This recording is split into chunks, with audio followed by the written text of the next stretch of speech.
日又同大家嚟到九套山連環劈價系列嘅第9集，好耐冇同大家拍攝呢個系列啦，因為近呢幾個月樓市實在升得太快，筍盤真係買少見少啊，更加唔好講係劈價盤。我今日就帶俾大家一套帳面蝕足3000萬，年稅蝕足4000萬嘅海景複式大宅，咁究竟值唔值？大家不妨睇下個景觀先。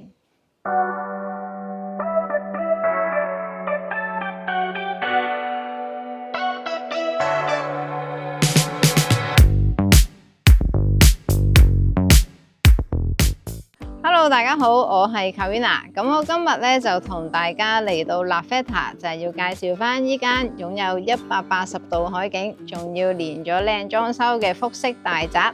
咁我事不宜遲啦，而家即刻同你哋入單位度睇下先。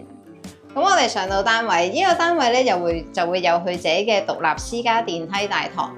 咁呢度呢個位咧就可以做翻一個非常之大嘅鞋櫃。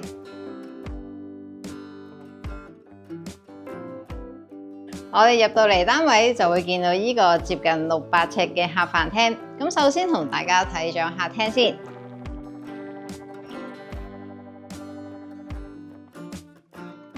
過到嚟客廳呢邊，見到啦，呢度已經放咗兩邊嘅梳化，仍然都會覺得好闊落，因為成個客廳嘅闊度咧就去到成7.1米闊。咁呢個單位嘅樓底咧就會去到3.3米高，個空間感係非常之足夠。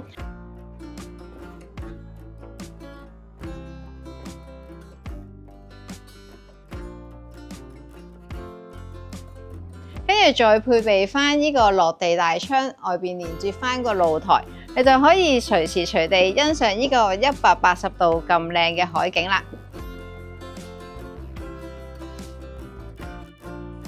其實上到嚟麗平路係得3個屋苑可以望到呢個吐露港嘅海景，其中一個就係我哋而家身處嘅 LaFeta， 喺佢頭幾座嘅高層單位就可以欣賞到呢個海景。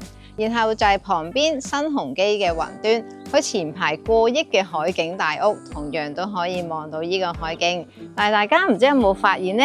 佢哋都好似係要上到主人房先等於我哋客飯廳嘅位置喎。然後再過隔離嘅 La Cap， 同樣都會有少量嘅海景洋房單位。咁大家可想而知，我今日帶俾大家嘅呢個單位係咪非常之罕有呢？由我哋翻到入嚟，咁我哋喺客廳行過少少咧，呢度就係飯廳區。飯廳咧而家咧就放置咗一個6人嘅圓形餐桌，咁大家都可以見到個空間感係非常之足夠。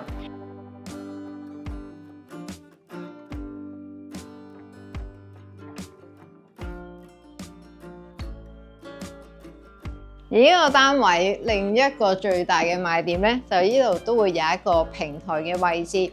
呢個平台同埋露台門開完之後咧，成間係非常之通風。咁同埋呢個區域咧，咁大家可以利用翻嚟做一個早餐區或者一啲閱讀區，坐喺度都係好舒服。咁咧喺呢個飯廳旁邊咧，呢度就會係一個洗手間。咁我哋就再往後邊啦。我哋嚟到廚房嘅位置，廚房咧就會設有兩邊大窗，咁成個廚房嘅採光係非常之好。咁呢度咧亦都會做咗一個少少嘅備餐區啦，亦都會配備翻一啲 Mila 嘅咖啡機、酒櫃同埋一啲焗爐。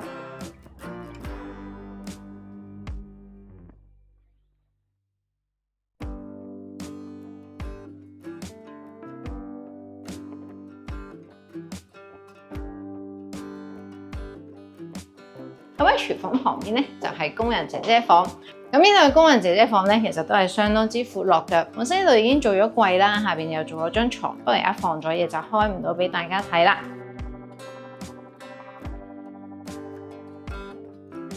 好啦，咁我哋出翻嚟，而家就同大家上去睇埋睡房區嘅位置先。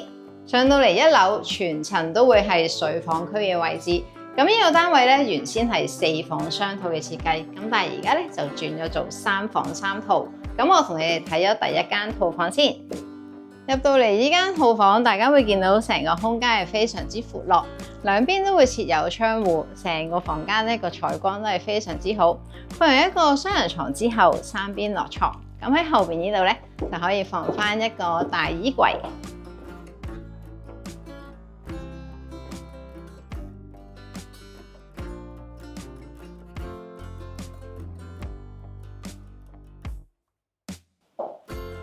咁入到嚟浴室嘅位置，浴室咧都會有一個大窗啦，跟住就會配備翻個淋浴間。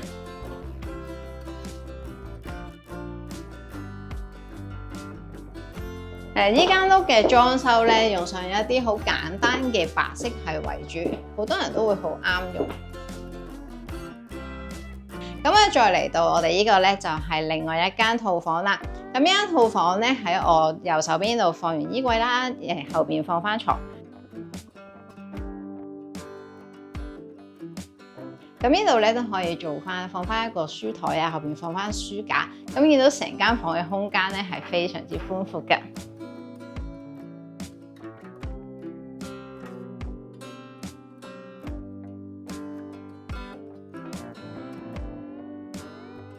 而間套房嘅浴室咧，咁佢同樣都係配備翻一個淋浴間。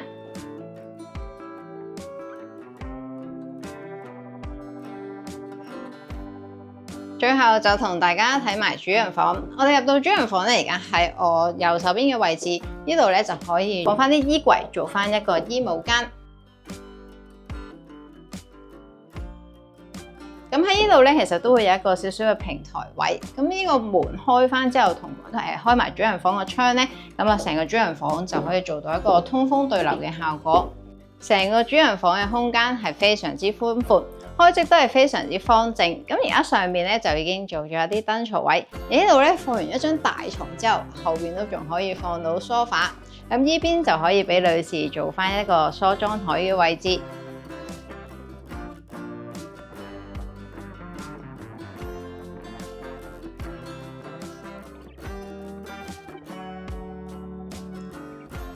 咁上到嚟，成個主人房個景觀同客廳一樣，可以享有呢個180度好開揚嘅吐露港景觀。而過到嚟呢邊就係主人房嘅浴室。主人房嘅浴室咧都係配備翻個雙洗面盆，喺度淋浴間，仲有個鵝蛋型嘅浴缸，可以望住個海景喺度浸浴啊！最後就同大家上去睇埋呢度個天台。咁呢個單位咧就會係外置樓梯上天台噶，幫大家節省翻室內嘅空間位置。呢個單位就會有呢個7-8尺嘅天台位置，成個天台嘅開積間隔非常之方正。咁呢邊我相信咧就可以放翻燒烤爐，咁樣得閒就可以同屋企人朋友喺度燒嘢食。我哋再過到嚟呢邊。望住個海景，呢邊當然係放翻啲梳化，前邊咧就再放翻啲吧台，得閒就可以喺度吹吹海風，同朋友喺度把酒談心啦。今日同大家介紹嘅呢個屋苑係屬於一個低密度嘅住宅，成個屋苑就只有158伙。咁佢就算分層單位咧，其實每一座都係得5層樓高，係非常之罕有。追求緊一個舒適生活嘅你哋，又點會錯過呢？同你哋睇完呢一間海景嘅複式大屋，唔知你哋又覺得點樣呢？歡迎喺留言話俾我聽。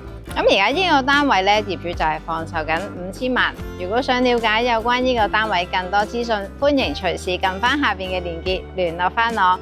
最後，如果大家中意呢條片嘅，希望大家多多支持，俾翻個 like 同訂閱我個 channel 啦。我哋下條影片再見，拜拜。